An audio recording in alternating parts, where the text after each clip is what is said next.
తిరుమల శ్రీవారి దర్శనార్థం ప్రపంచ నలుమూలల నుంచి వచ్చే భక్తులకు మరిన్ని సౌకర్యాలు అందించనున్నట్టు టీటీడీ చైర్మన్ భూమన కరుణాకర్ రెడ్డి తెలిపారు. ఇందుకోసం తిరుపతిలో అచ్యుతం, శ్రీపాదం వసతి సముదాయాలు నిర్మించనున్నట్టు చెప్పారు.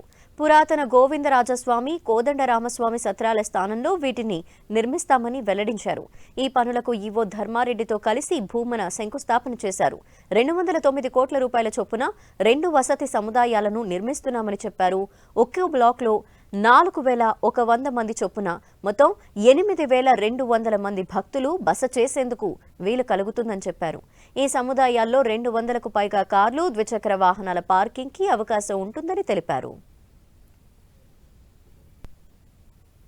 గతంలో నేను పాలక మండలి చైర్మన్గా ఉన్నప్పుడే రైల్వే స్టేషన్ ఎదురుగా ఉన్నటువంటి మొదటి సత్రము, ఈ 2 సత్రాలు ఒకే సందర్భంలో ఒకే సంవత్సరం కట్టబడ్డటువంటివి. దాని స్థానంలో అధునాతనమైనటువంటి విష్ణు నివాస సముదాయాన్ని తీసుకురావటం జరిగింది.